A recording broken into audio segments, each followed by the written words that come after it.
Hey guys, this is Bruce, and today we're going to be talking about System Administrator Opening 1 and 2. And let me see if are there any other ones here? There's 2 openings here, and we're going to very briefly go over those. And these are in Colorado Springs, Colorado. Lots of jobs in Colorado Springs, Colorado. Before I start, you should know that I have a course. If you're interested in cybersecurity, if you happen to be new to this field, you happen to stumble across this video because you're interested in cybersecurity, you start looking at my channel and you want to know more about this, you should know that I have another site where I talk more intensely about I go a little bit deeper on these topics, and I put some stuff that I can't talk about here on YouTube publicly. I put it on that other site. Go ahead and check that out. I'm going to start a newsletter there. I'm going to have a risk management framework course there that you can purchase, but right now I have some free stuff that you can download, but I also have a course on how to get into cybersecurity if you're interested in it, and to make up to 6 figures, basically how I've been able to do it all these years. And then also I have one on how to work remotely, which I love to do, and I've been doing for the last 5 years, but I tell you how to do it, how I've been able to get these positions for remote work. That being said, let's jump right into this.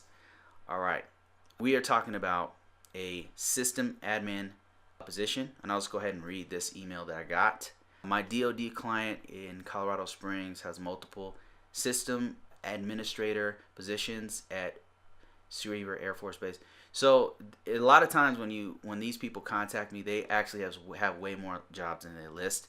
So if you're interested in a position like this, you might want to go ahead and contact them, because you never know. They might have, you see these 1 or 2 positions open, but there's such a turnover in security that they always have positions open. So you might want to call them and contact them. If this job happens, let's say you're watching this a year after I put this out. Like you look at the time tag on it, and it says I made this video a year ago, 2 years ago even. These organizations have these huge long-term contracts, and they're constantly being shifted around. The turnover is, when I say turnover, what that means is people leave and go to other jobs, and then other people, they're constantly getting other people in because it's such a hot market. We really don't have enough people in this particular career path. There's not enough people to do the work, not ever.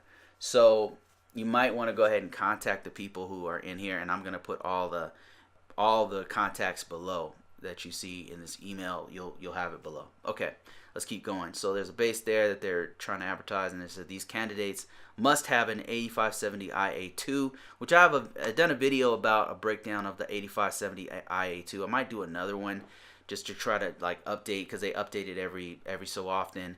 Basically what it is it's a breakdown that the Department of Defense uses, and other agencies as well use it. It's a breakdown of what certifications and that they need at certain levels. And so in this particular case is IAT II certification. An example of that will be a Security Plus is an IAT II level certification. Security Plus from CompTIA, by the way. And I've got other videos about what is if you're wondering what is a Security Plus CompTIA.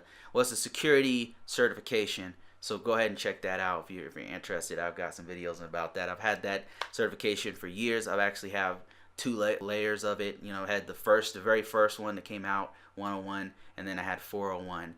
And so yeah, I've even taught it before. So just go ahead and check those videos out where I talk about the marketability of it.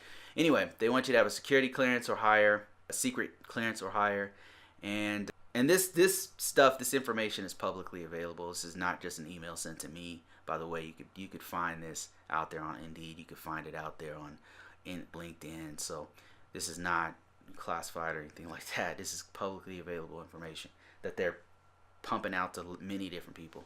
Okay, so they're looking for a mixed Windows, Unix, Linux background, and big pluses are IBM SmartCloud Control Desk, and HP Operations Manager, HPOM, and Microsoft products. There's 2 positions here. There's a system admin opening 1 and a system admin opening 2. For opening 1, they want a highly skilled system administrator who can monitor applications on automated delivery disciplines to ensure quickly efficient delivery of systems. So this is like patching and stuff, I think, is what they're talking about when they talk about automated system delivery. Sound knowledge and practical experience to direct and assess the development of tactics, techniques, and procedures. Operating instructions. This is very Department of Defense. These are terms that are used by the Department of Defense, by the way. Operating instructions.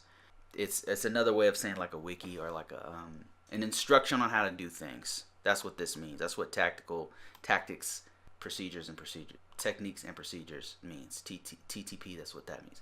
And I know what branch. I believe I know what branch to talk about because they use that term a lot. Efficiently administer, operate, and manage services under program operational control. So you basically, what that means is they'll have all these instructions. You have to have a sound knowledge that you come in and hit the ground running. You already know the basics of troubleshooting for a system administrator, particularly for IBM SmartCloud or HP OM. And you basic troubleshooting, and then you be able to take their operating instructions and say, okay, I know what they want to do here. They're doing step 1, step 2, step 3, and I know how to do this. And then you'll work with other people, like you'll work with a team of people who will say, okay, here's our program, here's what we're doing for this. That essentially, I'm just trying to break it down in the simplest terms possible, but that's kind of what they expect you to do. No. Proficient in Microsoft Visio, Project, Word, PowerPoint, and that's the reason why they want you to have that stuff. Is Visio is for creating diagrams, Project is for doing meetings and presenting information to management. Usually, Word is kind of goes without saying, and then PowerPoint is also for like meetings and stuff. Like Project is more like you're breaking down an actual milestones. Like you have dates and you have time frames and you have different milestones you have to meet in a certain amount of time. That's what Project is. A lot of people don't like use Project a lot, like not system administrators anyway. But Excel and PowerPoint, I don't have to talk about that at all. All right, so the other position that they're talking about is Systems Administrator opening number 2, and that one they're expecting you to have more of an IBM SmartCloud desktop experience, user interface customization and development, highly skilled database administrator.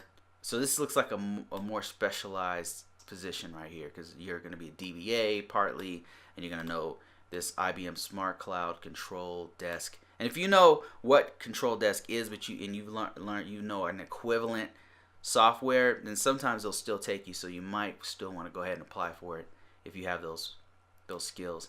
Experienced IT service management principles, extensive knowledge of Tivoli services, a service request manager in the trouble ticket process, knowledgeable of Windows, Red Hat administration, software installation, patch management, solid troubleshooting. So this one is very specific on what they want. This opening right here. If you have these skills, they'll hire you immediately.